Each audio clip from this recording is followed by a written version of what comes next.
नमस्कार, स्वागत है। हम कर रहे हैं विद्यापति की पदावली। आज अंतिम 5 पद इसमें हम देखेंगे, तो आइए देखते हैं। पद संख्या 21 है। क्या कहते हैं इसमें? सारिन है हम दुखद नहीं और। सारिन है, सारिन किसको कहा है? सखी को।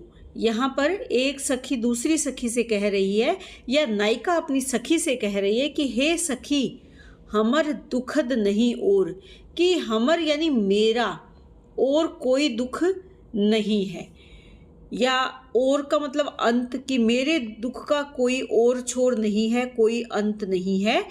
ई भर बादर माह भादर सून मंदिर भोर। ई भर यानी ये जो समय है, इस समय में भर बादल, बादल घिरे हुए हैं, चारों ओर बादल घिरे हुए हैं। क्यों घिरे हुए? क्योंकि ये माह यानी महीना है। कौन सा महीना है? भादर। भादर यानी भाद्र पक्ष है, या भादों का महीना है, जिसमें कि खूब बरसात होती है। इसीलिए चारों ओर घनघोर बादल जो है घिरे हुए हैं। सून मंदिर भोर। भोर यानी लग रहा है या प्रतीत हो रहा है। क्या प्रतीत हो रहा है? सून यानी सूना। क्या है? मंदिर। मंदिर यानी भवन, कि नायिका का जो भवन है वो सूना प्रतीत हो रहा है। क्यों हो रहा है? क्योंकि वियोग के कारण। किससे वियोग है? नायक से वियोग है। इसीलिए इस भादों के महीने में या भाद्र महीने में नायिका को अपना घर सूना प्रतीत हो रहा है। झांपी घन गर्जंती संतत भुवन भरी बरसंतिया, कि झांपी यानी ढके हुए, घन यानी बादल, चारों ओर बादल ढके हुए हैं और लगातार गरज रहे हैं, गर्जना कर रहे हैं। सतत यानी निरंतर, और भुवन भरी पूरे संसार में क्या भरा हुआ है? बरसंतिया, वर्षा कर रहे हैं, कि चारों ओर बादल, घनघोर बादल छाए हुए हैं और चारों ओर बरस रहे हैं। बरसंतिया यानी बरस रहे हैं। कंत पाहुन काम दारुन सघन खर सर हंतिया। कंत यानी जो प्रियतम है, प्रिय या प्रियतम। पाहुन, पाहुन यानी परदेश गए हुए हैं, परदेसी हो गए हैं। और काम दारुण यानी कामदेव की जो दारुण यानी पीड़ा है, तीव्र पीड़ा। कामदेव या काम भाव की, कामदेव तीव्र पीड़ा दे रहे हैं, यानी काम भाव उत्पन्न हो रहा है। सघन खर सर हंतिया। सघन यानी घना, खर सर यानी बाण, तीखे जो बाण है, हंतिया मार रहे हैं। और जो कामदेव है वो प्रेम के बाण मार रहे हैं, प्रेम के घने बाणों से मुझ पर प्रहार कर रहे हैं, अर्थात प्रेम भाव मन में उत्पन्न हो रहा है। कुलिस कत सतपात मुद्रित मयूर नाचत मातिया। कुलिस यानी जो बिजली है, सतपात, सतपात यानी बार बार गिरना, मुद्रित यानी चमक रही है, बार बार बिजली की चमक दिखाई दे रही है। और ऐसे वातावरण में मयूर नाचत, मोर जो है नाच रहे हैं, मातिया यानी मस्त होकर। क्यों? क्योंकि मोर के लिए तो ये बहुत अच्छा महीना है। वो मस्ती में, आनंद में क्या कर रहा है? नाच रहा है, नृत्य कर रहा है। मत दादुर, और मस्त होकर, दादुर यानी मेंढक। डाक डाहुक फाटी जायत शतिया।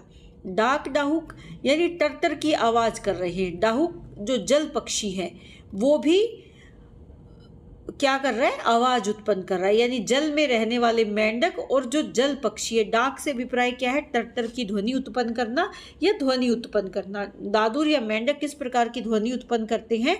टर टर की जो आवाज़ आती है उस प्रकार की ध्वनि उत्पन्न कर रहे हैं। और डाहुक यानी जल पक्षी भी इस मौसम का आनंद ले रहा है। उनको देखकर फाटी जायत, फटी जा रही है। शतिया यानी छाती, मेरा मन बेचैन हो रहा है। उनको देखकर मेरा मन फटा जा रहा है, व्याकुल हो रहा है। जो छाती है, हृदय है, वो फट रहा है, अर्थात विरह की पीड़ा मुझे परेशान कर रही है, विरह की पीड़ा मुझे दुख दे रही है। तिमिर दिग भरी, यहाँ क्या है? पोरियामिनी, पोरी यामिनी अथिर बिजुरिक बांतिया। तो तिमिर यानी अंधकार, दिग, दिग यानी दिशाओं में, चारों ओर, चारों दिशाओं में अंधकार भर गया है। पोरी यामिनी, पूरी रात। अथिर, अथिर यानी अस्थिर, चंचल। बिजुरिक जो बिजली है। वांतिया, वांतिया यानी चमक रही है।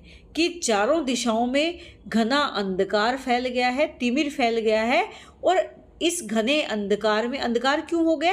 घने बादलों के कारण, घने बादलों के कारण चारों तरफ अंधकार हो गया है। और चारों दिशाओं में पूरी रात, पूरी यामिनी यानी पूरी, यामिनी क्या होती है? रात्रि। पूरी रात्रि में क्या हो रहा है? बिजली अथिर यानी चंचल, अस्थिर बिजली या बिजली चमक रही है। विद्यापति कह कैसे गमाओब हरि बिना दिन रात। या विद्यापति कहते हैं कि गमाओब, गंवाऊं या बिताऊं। क्या बिताऊं? हरि के बिना, हरि श्री कृष्ण, कृष्ण के बिना दिन और रात मैं कैसे बिताऊं, प्रश्न कर रहे हैं यहाँ पर। तो यहाँ पर कहने का भाव क्या है कि राधा है वो वियोग से व्याकुल हैं, क्योंकि कृष्ण परदेश गए हैं, उनके पास नहीं है।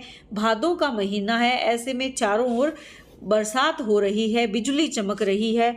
जो पक्षी हैं वो मस्त है, मोर मस्त होकर नाच रहा है।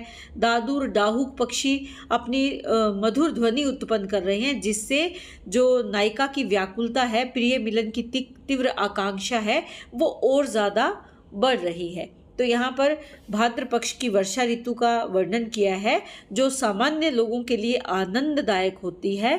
विरहिणी नायिका राधा के लिए यही दुख देने वाली या पीड़ा देने वाली बन जाती है। प्रकृति का प्रत्येक दृश्य उन्हें किसकी याद दिलाता है? अपने प्रिय श्री कृष्ण की याद दिलाता है, जिससे उनका जो वियोग का भाव है वो और अधिक गहरा हो जाता है। तो यहाँ पर स्वभावोक्ति अलंकार है, प्रकृति का चित्रण किया गया है, अनुप्रास अलंकार है, और इसके साथ साथ उद्दीपन जो भाव है, जिसमें जैसे बादल है, वर्षा है, मोर है, बिजली है, ये भाव को और ज़्यादा उद्दीप्त कर रहे हैं, जिससे जो नायिका है उसकी मनस्थिति का बहुत ही सूक्ष्म चित्रण यहाँ पर कवि के द्वारा किया गया है। अगला पद अगर हम देखें उसमें क्या है? पद संख्या 22 है। क्या कहते हैं? अनुखन माधव माधव सुमृत, सुंदरी भेल मधाई। अनुखन यानी प्रत्येक, खन यानी क्षण, माधव माधव नाम रटते रटते, सुंदरी, सुंदरी कौन है? राधा। सुंदरी राधा क्या हो गई है? माधवमयी हो गई है। भेल हो गई है मधाई, यानी माधवमयी हो गई है। माधव का नाम याद करते करते या माधव का नाम लेते लेते स्वयं राधा भी माधवमयी हो गई है। ओ निज भाव सुभावई बिसरल, अपने गुण लबुदाई। निज भाव यानी अपना स्वरूप, स्वभाव यानी स्वभाव को, बिसरल भूल गई है, और अपने गुण, अपने गुण लबुदाई, लबुदाई, लबुदाई का मतलब होता है अपने ही प्रेम में मोहित हो जाना, अपने ही प्रेम भाव में मोहित हो जाना, यानी उसी के प्रति मुग्ध हो जाना। माधव अपरूप तोहर स्नेह, कि अद्भुत है, अनुपम है। तोहर यानी तुम्हारा, किसको कह रही है? माधव, कि हे माधव तुम्हारा जो प्रेम है, तुम्हारा जो स्नेह है वो क्या है? अद्भुत है, अनुपम है। अपने विरह अपन तनु जर्जर, जिबैत भेली संदेह, कि अपने तन, तन यानी तनु यानी शरीर, अपने विरह वियोग, विरह का अभिप्राय क्या है? वियोग, वियोग। अपने तनु यानी अपने शरीर, जर्जर क्या होता है? अत्यंत दुर्बल हो जाना, कमजोर हो जाना। जीवित यानी जीवित रहना। भेली संदेह, संदेह हो गया है। अपने विरह भाव के कारण राधिका का जो शरीर है वो बेहद जर्जर हो गया है, कमज़ोर हो गया है। उनको देखकर ये संदेह उत्पन्न होता है कि वो जीवित रह पाएंगी या नहीं, या वो अब तक जीवित कैसे हैं। भोरई सहचरी कातर धीठी, हेरी छल छल लोचन पानी। भोरही, भोरही यानी प्रातः काल से ही। सहचरी की हे सखी, सखी सहचरी साथ रहने वाली। कातर, कातर दिठी यानी कातर होता है व्याकुल, दिठी दृष्टि, हेरी दिखाई दे रही है, छल छल और लोचन यानी नेत्रों में छलक रहा है क्या? पानी अर्थात आंसू, आंखों में क्या आ रहे हैं? आंसू आ रहे हैं, नेत्रों में आंसू आ रहे हैं। अनुखन राधा राधा रटैत आधा आधा बानी। और वो कैसे दिखाई दे रही है? अनुक्षण, प्रत्येक क्षण राधा राधा रटैत, राधा राधा रट रही हैं। माधव माधव रटते रटते राधा राधा रट रही है। और आधा आधा वाणी, यानी उनकी जो वाणी है वो टूटी हुई है, आधी आधी है, अर्थात अस्पष्ट है, अस्पष्ट। राधा आधी आधी वाणी में क्या रट रही है? माधव माधव। राधा सम जब पुनत ही माधव, माधव स्वयं जब राधा, कि राधा के सम यानी स्मरण करती हैं और दोबारा से क्या करती हैं? माधव माधव को स्मरण करने लगती है कि वे हर समय प्रत्येक क्षण राधा राधा और दोबारा से पुनः ही पुनः क्या? माधव माधव स्वयं जब राधा, और माधव माधव नाम लेती है किसके कारण? व्याकुलता के कारण, कि कभी वो राधा राधा रटने लगती है और कभी स्वयं माधव माधव रटने लगती है। दारुण प्रेम तभी नहीं टूटत बाढ़त विरहक बाधो। दारुण प्रेम यानी जो ये करुणा से भरा हुआ जो प्रेम है, अत्यंत गहरा जो प्रेम है, तभी नहीं टूटत, ये तब भी नहीं टूटेगा। बाढ़त विरहक बाधो, कि जो विरहक यानी विरह का भाव जब है, बल्कि पीड़ा, जो विरह की पीड़ा है, विरह का बाधो यानी विरह की पीड़ा और अधिक बढ़ जाती है, लेकिन प्रेम कभी समाप्त नहीं होगा। दहु दिस दारुण दहन जैसे दग्धिम आकुल कीट प्राण। राधा की दशा कैसे हो रही है उसका चित्रण करते हुए कवि कहते हैं कि दहु दिशा, दसों दिशाओं में तेज अग्नि जल रही है, और वो अग्नि किसकी है? विरह की अग्नि है। और जैसे दग्धिम, जलती हुई अग्नि में, आकुल यानी व्याकुल कीट, कीट अर्थात पतंगा फंस कर तड़पता है। ये किस तरह का वर्णन है कि जब चारों ओर लकड़ियों में आग लगी है, लकड़ी जैसे दहन हो रही है, तो ऐसे में कोई कीट उनके बीच में जब फंस जाता है, उसे निकलने की कोई जगह नहीं मिलती, तब वो जिस प्रकार तड़पता है, व्याकुल होता है, बिल्कुल वही दशा किसकी है? यहाँ पर राधा की है। ऐसे वल्लभ हेरी सुधामुखी कवि विद्यापति भान। अंत में कवि विद्यापति क्या कहते हैं कि वल्लभ, वल्लभ यानी जो कृष्ण है, हेरी देखकर सुधामुखी, अमृत के समान मुख वाली कौन है? राधा है। कवि विद्यापति भान, कि कृष्ण और राधा का जो ये अनुपम प्रेम है, ये इसका भान किसको है? कवि विद्यापति को है। तो यहाँ पर किस प्रकार उनका जो प्रेम है, उस भाव की अभिव्यक्ति यहाँ पर की गई है। लेकिन दोनों का विरह जो है वो किस अवस्था में है? चरम अवस्था में है। और अत्यंत मार्मिक चित्रण यहाँ पर विरह अवस्था का विद्यापति के द्वारा किया गया है। तो जो सत्य प्रेम है, उसमें प्रेमी और प्रेमिका अपने अपने अस्तित्व को किस प्रकार भूल जाते हैं और एक दूसरे में लीन हो जाते हैं।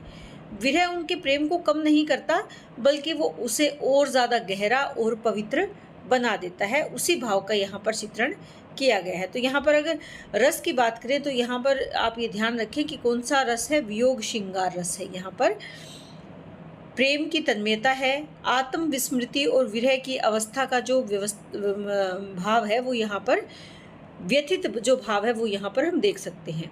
अलंकार की अगर बात करें तो उपमा अलंकार है, जैसे लकड़ी के दोनों ओर आग जलती है तो कीड़े उसमें फंस जाते हैं, उसकी उपमा दी गई है। किससे? राधा से दी गई है। अनुप्रास अलंकार है, इसके साथ साथ पुनरुक्ति प्रकाश अलंकार का भी सुंदर प्रयोग यहाँ पर किया गया है। आगे है पद संख्या 23। इसमें भगवान शिव के वैरागी रूप का चित्रण कवि ने किया है। क्या कहते हैं? नहीं करब बर निर्मोहिया।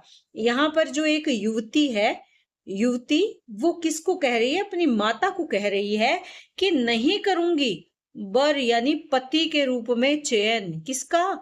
निर्मोहिया, जो संसार से विरक्त हो गया है, निर्मोही हो गया है, उसके साथ मैं विवाह नहीं करूंगी। उससे ऐसे विरक्त व्यक्ति से मैं निर्मोही व्यक्ति से मैं विवाह नहीं करूंगी। बीता भारी तन, बीता यानी विशाल और भारी उसका शरीर है। बसत न तिहाका, और उसका कोई बसेरा भी नहीं है, अर्थात उसका कोई स्थायी घर। तिहाका यानी उसका, न अर्थात नहीं है। बग छल कांख तर रहिया, बग बग छल यानी बाघ की खाल, बाघ की खाल, छल यानी खाल यानी चमड़ी, जो ऊपर की खाल होती है उसको अपनी बगल में धारण किए रहता है, अर्थात वो पूर्ण वस्त्र भी नहीं पहनता, बल्कि बाघ की खाल से ही उसे प्रेम है, वो उसी को वस्त्र के रूप में धारण कर लेता है। बन बन फिरसी मसान जगबिदी, कि वन वन में, जंगल जंगल में घूमते हैं। शमशान, मशान यानी शमशान में घूमते रहते हैं। घर आंगन ऊ बनोलिए कहिया, अर्थात उसका घर और आंगन बनोलिए यानी बनाने के लिए कौन कहे, कि उसका कोई, अर्थात कहने का भाव क्या है कि वो विरक्त है, उसका गृहस्थ जीवन कहाँ है, घर गृहस्थी उसका कुछ भी नहीं है, ना उसके वहां पर किसी प्रकार का कोई संबंध। अगर मैं ऐसे विरक्त व्यक्ति से, ऐसे सन्यासी व्यक्ति से विवाह करूं तो ना वहां कोई सास है, ना ससुर, नहीं ननंद, ना ही कोई ननंद का नाता होगा, ना जेठानी। जाए बैसत धिया केहरा ठैया, जाकर कहाँ बसे, धिया यानी बेटियां भी जाकर, या नई दुल्हन अगर कहे, धिया यानी स्वयं के लिए, कि बैसत धिया केकरा ठैया, कि तुम्हारी जो बेटी है, केकरा किसके, ठैया यानी सहारे, वहां पर जाकर बसेगी। बैसत यानी बसेगी, धिया अर्थात तुम्हारी धी यानी बेटी किसके सहारे वहां पर उस वैरागी के साथ जाकर बसेगी। क्यों? क्योंकि परिवार ही नहीं है, ना वहां सास है, ना ससुर है, ना ननंद, ना जेठानी, तो कोई परिवार ही नहीं है, तो नई दुल्हन के रूप में जाकर मैं किसके सहारे रहूंगी। बूढ़ बड़द उकपाल गोलेक, उसके पास क्या है, एक बूढ़ा बैल है। बड़द यानी बैल या सांड, वही उसकी संपत्ति है।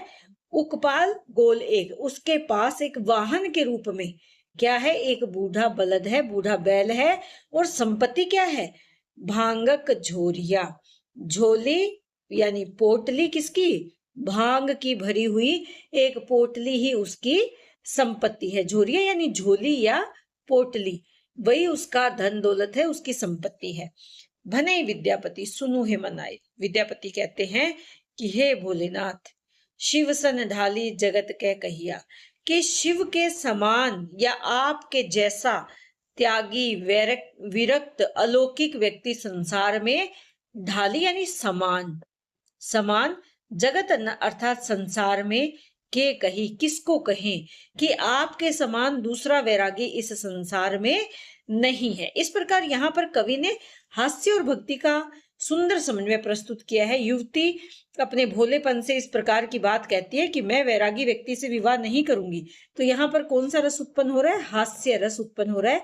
लेकिन इसके साथ साथ कवि ये कहते हैं कि आपके जैसा शिव के समान वैरागी संसार में नहीं है, त्यागी संसार में नहीं है, अलौकिक देव इस संसार में नहीं है। तो यहाँ पर भक्ति रस को देखा जा सकता है। तो अगर देखें तो हास्य रस मुख्य रस है, गौण रस यहाँ भक्ति रस है। विनोदी भाव और व्यंग्यात्मक तरीके से इस पद को यहाँ पर लिया गया है। अनुप्रास और व्यंग्य तथा स्वभावोक्ति अलंकार को यहाँ देखा जा सकता है। पद संख्या 24 में क्या कहते हैं कि माधव बहुत मिनती करतोई, मिनती होता है विनती या प्रार्थना, प्रार्थना। माधव श्री कृष्ण से कह रहे हैं, उनको संबोधन है। तोय यानी तुमसे, यहाँ पर भगवान कृष्ण से अत्यंत विनम्र भाव से विनती कर, तोय यानी तुमसे प्रार्थना करते हैं। वे कहते हैं दये तुलसी तिल देह समर्पितु, दया जानी छाड़िब मोय, कि मैं आपसे विनती करता हूं और क्या दे रहा हूं, तुलसी दल और तिल के साथ समर्पितु, क्या देह, अपना संपूर्ण शरीर में आपको तुलसी दल और तिल के साथ अपना संपूर्ण जो देह है वो आपको समर्पित करता हूं। दया जानी छाड़ी मोही, कि आप मुझ पर दया करें और मुझ पर दया जानकर आप मुझे कभी ना छोड़े। मोह यानी मुझे, मुझे कभी भी ना त्याग करे, मेरा त्याग ना करे, मुझे कभी भी दया मत छो मेरे मुझ पर अपनी दया को कभी भी ना छोड़े, अर्थात मुझ पर अपनी दया बनाए रखें। गनईल दोसर गुण लेख न पाओवी, जब तुहू कर भी विचार। कवि आगे कहते हैं कि जब मैं गिनता हूं न्याय गुण लेख, अपने गुण और दोषों का, दोसर यानी दोष, गुण का, लेख न पाऊती, जब मैं गिनता हूं, जब मैं उन पर विचार करता हूं, तो कोई विशेष गुण मुझे प्राप्त नहीं होता। जब तुहू कर भी विचार, तो यहां पर कहते हैं कि तुम जब इस पर विचार करो, किस प्रकार के, क्योंकि आप तो दया के सागर हो, दया के स्वामी हो, आप ही, क्योंकि मैं जब अपने गुणों को और दोषों के बारे में सोचता हूं, तो मुझे अपने किसी प्रकार के कोई गुण नजर नहीं आते, अर्थात मैं तो जो संसारिक दोष से युक्त व्यक्ति हूं। तुहू जगत जगन्नाथ कहाउसी, कि तुम तो इस संसार के नाथ हो, दीनों के लिए दया का सागर हो, इस जगत के नाथ हो, कहाउसी कहाते हो। जग बाहिर जड छार, जग बाहिर यानी जग से अलग, या जड़ छार से विप्राय यहाँ पर क्या है कि तुच्छ या नश्वर जो संसार है, जग यानी संसार, कि तुम तो इस संसार के स्वामी हो। जब तुम मेरे गुण और दोषों पर विचार करोगे, तो मुझे जो है वो क्या नजर आता है, केवल दोष ही दोष नजर आते हैं। और तुम तो इस संसार के स्वामी हो, जगत के नाथ हो। जग बाहिर जड़, ये संसार कैसा, ये तुच्छ संसार है, ये नश्वर संसार है। कि ये मानुष मसु पासिव भय जन भी अथवा कीट पतंग, इस नश्वर संसार में किए यानी चाहे मैं जिस भी रूप में आऊं, चाहे मनुष्य रूप में आऊं, पशु रूप में आऊं, पासी यानी पशु आदि के रूप में, मनुष्य रूप में, पशु रूप में जन्म लूं, जन्भिए यानी जन्म लूं, अथवा कीट और पतंगे के रूप में यानी कीड़े मकोड़े के रूप में जन्म लूं। कर्म विपाक गतागत पुन पुनु, कर्म विपाक यानी कर्मों का फल, गतागत बार बार आना और जाना, यानी जन्म मरण का चक्र, पुनु पुनु अर्थात बार बार, मैं इसी चक्र में उलझा रहता हूं। मति रह तुए प्रसंग, लेकिन वो यहाँ निवेदन करते हैं, तुए यानी तुम्हारे, प्रसंग यानी साथ या संग, या तुम्हारा मेरी मति में स्मरण रहे, मति रहे यानी मेरी बुद्धि में मैं तुम्हें याद रखूं। ये यहाँ पर क्या कहना चाहते हैं कवि, कि कवि यहाँ पर कह रहे हैं कि मैं अपने कर्मों के अनुसार जिस भी प्रकार का जन्म लूं, चाहे मानव जन्म लूं, चाहे पशु के समान जन्म लूं, पशु के रूप में आऊं, कीट पतंगे के रूप में बार बार जन्म लूं, लेकिन वो निवेदन करते हैं कि चाहे मेरा जो कर्मों के अनुसार ये जन्म चक्र है, बार बार आना और जाना जो लगा रहता है, आप मुझ पर ऐसी दया करें कि मेरी बुद्धि आपको या आपका स्मरण ना भूले, आपका साथ ना भूले, अर्थात आपके चरणों में मेरी बुद्धि हमेशा लगी रहे। भनई विद्यापति अतिशय कातिर तरैत इह भव सिंधु, यहाँ पर अत्यंत अतिशय कातर यानी करुण स्वर में विद्यापति कहते हैं कि मैं तरई पार करना, तैर कर निकल जाना, ई है यानी इस भव सिंधु संसार रूपी सागर को, वो यहाँ पर याचना करते हैं, याचक के रूप में करुण स्वर में कहते हैं कि मैं इस संसार रूपी भव सागर को पार करना चाहता हूं। कैसे? तुए पद पल्लव करी अवलंबन, तिल एक देह दिन बंधु, कि हे दिन बंधु, हे दया के सागर, मुझ पर आप अपनी कृपा बनाए रखें। और कैसे? कि तुम अपने पद पल्लव चरण जो कैसे हैं, कमल के समान कोमल है, यानी चरण कमलों का अवलंबन होता है, सहारा देकर मुझे एक दे इस एक दे या दीन बंधु कि मुझे इस दे के साथ आप स्वीकार करें कि मुझे इस संसार से पार निकालने के लिए मुझे सहारा दें। यानी संसार रूपी सागर से, जो भव सागर है, आप मुझ पर कृपा करें कि मैं आपके चरण कमलों का सहारा पाकर इस संसार रूपी सागर से पार कर जाऊं। आप मुझे पार करवाएं या पार कराइए। किससे निवेदन कर रहे हैं?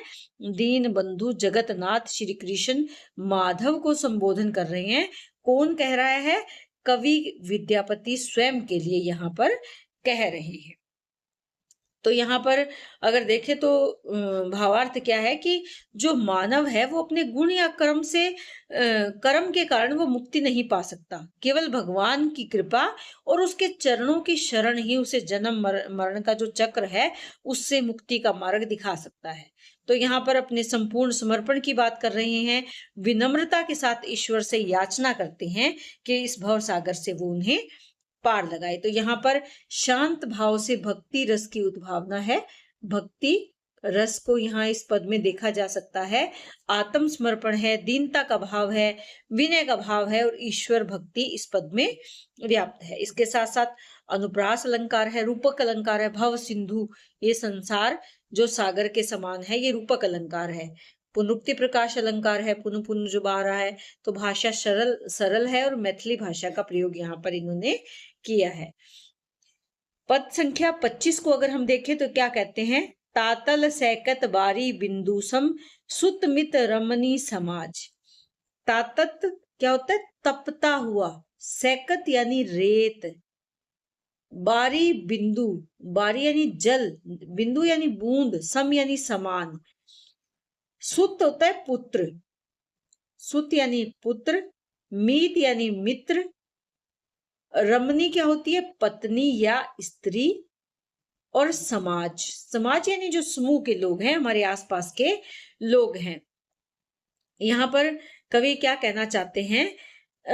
सबसे पहले देखें तो गहन वैराग्य का भाव है, वैराग्य का भाव है इसमें, और वैराग्य भाव को अभिव्यक्त करते हुए भगवान कृष्ण से कहते हैं कि यहाँ पर सब कुछ क्या है? तपती रेत पर पड़ी जल की बूंद के सम यानी समान है। कौन? चाहे पुत्र है, मित्र है, पत्नी है, या ये सारा संसार, ये समाज है। अर्थात कहने का भाव क्या है? जैसे तपती हुई ताकत सैकत, तपती हुई रेत के ऊपर जब जल की एक बूंद गिरती है तो वो एक क्षण में समाप्त हो जाती है, उसका अस्तित्व खत्म हो जाता है। अर्थात कहने का भाव क्या है कि सब कुछ संसार में जितना कुछ भी है ये क्षण भंगुर है, अर्थात नष्ट हो जाता है। तोहे बिसरी मन ताहे सुमिर समर्पिनु, अब मुझ हो कौन काज। तो यहाँ पर वो कहते हैं कि मैंने आपको बिसरी यानी भूल कर, मन ताहे, अपना जो मन है, ताहे समर्पिनु, इन्हीं को समर्पित कर दिया। किसको? पुत्र को, पत्नी को, मित्र को, समाज को, कि मैंने आपको तो भुला दिया और क्या किया? इस संसारिक भ्रम के अवस्था में मैं आ गया।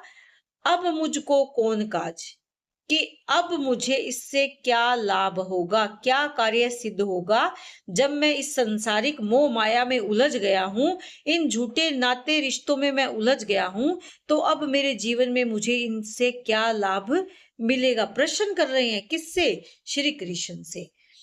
माधव हम परिणाम निराशा, तुहु जगतारण दीन दया में, अतः तोहर विश्वास।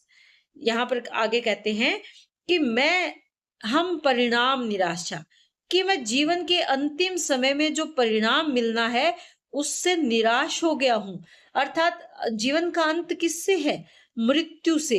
लेकिन क्या मृत्यु के बाद मुझे मोक्ष मिलेगा? इस बात से मैं परेशान हूं, निराश हूं, क्योंकि मैंने तो आपकी भक्ति की ही नहीं, मैं तो इन झूठे संबंधों में ही उलझा रहा।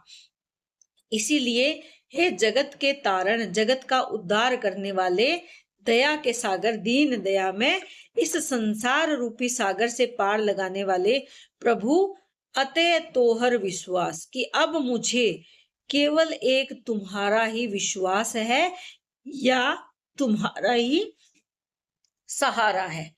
आध जन्म हम नींद गमाइनु, कि आधा जन्म तो स्वीकार कर रहे हैं कवि यहाँ पर कि मैंने क्या किया, अपना आधा जीवन तो मैंने नींद में गमा दिया, अर्थात सुख सुविधाओं को भोगने में लगा दिया। जरा शिशुकत दिल गेला, और जरा यानी बुढ़ापा, शिशु यानी बचपन, कत दिल गेला, कब निकल गया पता ही नहीं चला। यानी कब जो मेरा जीवन है, अलग अलग अवस्थाओं का जो जीवन है, ये कब बीत गया वो पता ही नहीं चला। तो जरा क्या होता है, बुढ़ापा, शिशु यानी बचपन का जो समय काल था, कत कब निकल गया, किस गति से निकल गया, इस बात को तो मैं समझ ही नहीं पाया। निधुबन रम रमनी रंभस रंग मातुन, तोहे भजन कौन बेला, और मैं इस संसार में ही उलझा रहा। वो यहाँ पर कहते हैं कि संसार में उलझकर निधुबन, निधुबन ये अर्थात जो मेरा अपना जीवन है वो प्रेम विहार में ही लगा दिया। रमणी रंभस, रंभस यानी उन्माद, रमणी यानी प्रेम, रमण करना, प्रेम करना, अपने उन्माद में रहना। रंग मातुल, रंग मातुल किसका, भोग यानी रमणी सुंदर स्त्री के साथ रमण करते हुए भोग विलास में ही मैं मगन रहा। तोहे भजन कौन बेला, कि तुम्हारा भजन मैंने कब किया, किस बेला, किस बेला यानी समय, क्षण, किस समय में तुम्हारा भजन करूं। कत चतुरानन भरी भरी जाओत, न तुए आदि अवसाना। कत चतुरानन, चतुरानन यानी ब्रह्म, जो ब्रह्मा है, ब्रह्मा की बात यहाँ पर कह रहे हैं कि अनेक ब्रह्मा भी भरी भरी जाओत, जो आपके आदि और अंत को नहीं जानते, न तुए आदि अवसाना, कि तुम्हारा आदि और अंत क्या है। अर्थात कहने का भाव क्या है कि बहुत ही जो चतुरानन है या जो ब्रह्मा की बात है, अर्थात ज्ञानी, ज्ञानी भी तुम्हारे आदि और अंत को नहीं जान पाए। तोहे जन्म पुनः तोहे समाओत सागर लहरी समाना, कि जैसे सागर की लहरें सागर में ही मिल जाती हैं, उसी प्रकार समस्त सृष्टि आपसे ही तो उत्पन्न होती है और पुनः आप में ही विलीन हो जाती है, कि तुमसे ही तो जन्म होता है और पुनः यानी दोबारा तोहे समाओत, तुम में ही विलीन हो जाती है, तुम में ही समा जाती है। ज्ञानी व्यक्ति भी तुम्हारे इस पार को नहीं जान पाए, यानी तुम्हारे इस रूप को नहीं समझ पाए। भनई विद्यापति, शेष समय में तुए बिनु गति नहीं आ रहा, कि अब शेष समय यानी कौन सा समय है, जीवन के अंतिम समय है, मृत्यु के निकट का समय है। अब तुए बिनु नहीं गति आ रहा, कि मेरा कोई दूसरा सहारा नहीं है, तुम्हारे बिना मेरी गति का कोई और आसरा सहारा मेरे पास नहीं है। आदि अनादि नाथ कहाऊसी, उबतारन भार तुहारा। आदि, हे आदि अनादि नाथ, इस संसार में आपका ही दायित्व है कि नाथ, आप तो आदि अनादि नाथ कहाते हो, उबारो मुझे, तारण भार तुहारा, कि ये तुम्हारा ही भार है। भार से अभिप्राय क्या है, कार्य है, तुम्हारे कंधों पर ही भार है मेरा। किस तरह का भार, मुझे इस भव सागर से पार निकालने का। भार से अभिप्राय यहाँ कार्य या कर्तव्य या दायित्व, कि आपका ही दायित्व है कि आप मुझे अपनी शरण में लेकर इस भव सागर से तारण यानी उद्धार करो, पार लगाओ। अर्थात संसार रूपी भव सागर से मुझे पार लगाने के लिए आपको ही अपना कर्तव्य समझकर, दायित्व समझकर मेरा उद्धार करना होगा। तो यहाँ पर कवि ये सिद्ध करना चाहते हैं कि जो संसार के भौतिक सुख और संबंध है, ये सब क्या है, क्षण भंगुर है। जीवन का अधिकांश समय मानव का अज्ञानता में बीत जाता है, भोग विलास में चला जाता है, और आखिर में मानव को ये अनुभव होता है कि अब इस अंतिम समय में केवल ईश्वर ही है जो मेरा वास्तविक सहारा है, या उन्हीं के सहारे से मैं इस संसार रूपी भव सागर से पार जा सकता हूँ और मोक्ष की प्राप्ति कर सकता हूँ। तो यहाँ भक्ति और शांत रस की उद्भावना की गई है। वैराग्य भाव है, आत्मग्लानि का भाव भी है, यानी मन में ग्लानि का भाव है कि मैंने कुछ नहीं किया, तुम्हें भुला दिया और इस संसार में उलझा रहा। इसके साथ साथ अंतिम पंक्तियों में अगर देखें तो आत्मसमर्पण का भाव भी है और ईश्वर पर पूर्ण विश्वास की अभिव्यक्ति इन पंक्तियों के माध्यम से की गई है। इसके साथ साथ तातल सैकत बारी सिंधु सम, यहाँ पर सागर की लहरों के समान इन्होंने माना है। तो ये क्या है? उपमा अलंकार है। संसार की नश्वरता का चित्रण किया गया है तो कौन सा अलंकार आता है? रूपक अलंकार है। अनुप्रास अलंकार तो सभी पंक्तियों में है ही। तो उम्मीद करती हूँ कि जो व्याख्या हमने की है ये आपको बहुत अच्छे से समझ में आई होगी, और अगर इससे संबंधित कुछ और जानना चाहते हैं तो आप मुझे कमेंट करके जरूर बताएं। बहुत बहुत धन्यवाद। इसी तरह चैनल से जुड़े रहें।